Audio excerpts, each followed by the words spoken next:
Hartman's Community Centre, Milton, Ontario, Canada.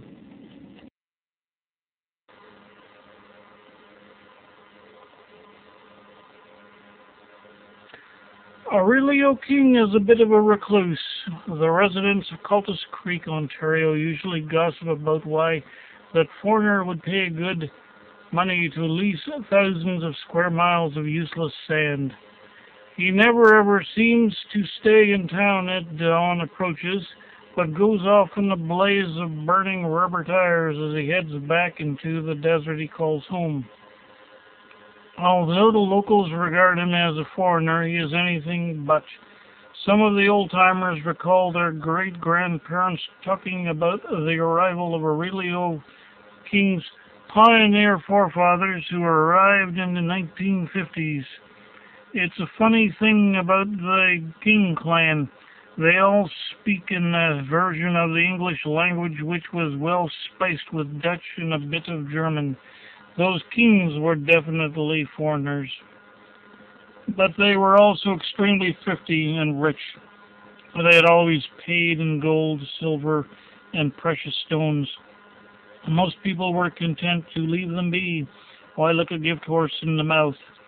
Of those who would not leave well enough alone, some simply vanished in the desert wastes, and others came back different and troubled, and soon left the town, never discussing what happened to them out in the desert.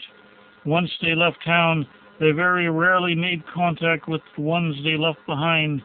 Thus, although many a legend or rumor circulated about town about what Aurelio King did out in the desert wastes, his gold, silver, and jewels were pretty effective at sealing loose lips and prying eyes.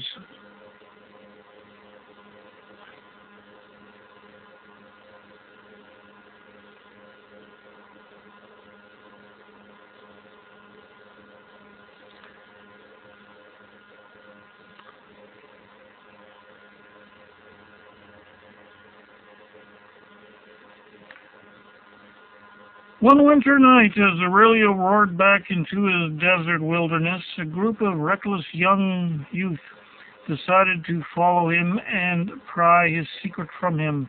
They kept a discreet distance back from his vehicle, and when they approached the road leading into the canyon, they started screaming, dreaming of the secrets they would soon uncover. In his big, heavy cube van, Aurelio looked over at the blinking warning light which told him he was being tailed. Soon he would enter his own domain where all sorts of sensing devices would keep track of any human intruder who strayed in. One thing Aurelio had learned was that it was wise not to let humans catch him by surprise, as this invariably caused him to revert to the more primal being who dwelled within him.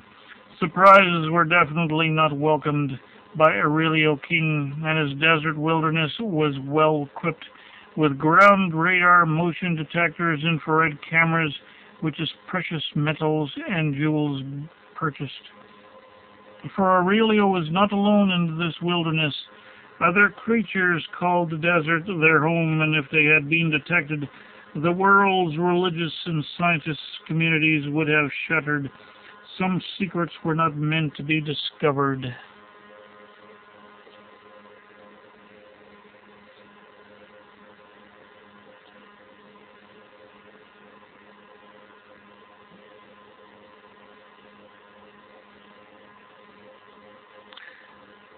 For Aurelio was not alone in this wilderness to decay. Aurelio floored the gas, and quickly the van leapt forward with a speed one would not expect of it.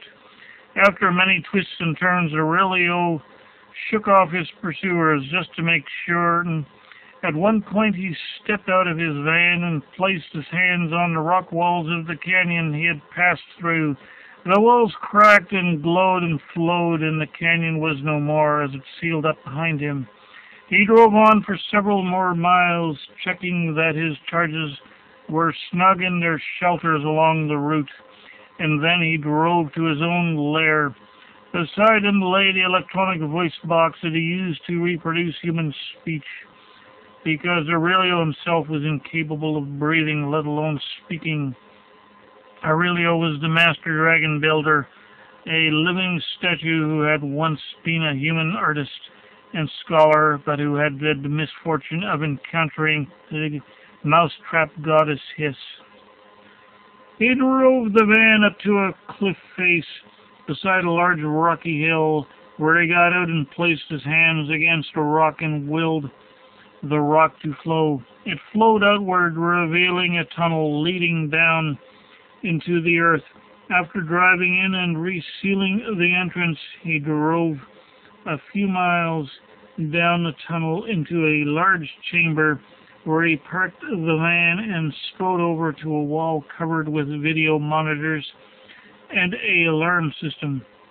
A quick check of the screen showed that the inquisitive teens had given up and were heading back towards Cultist Creek.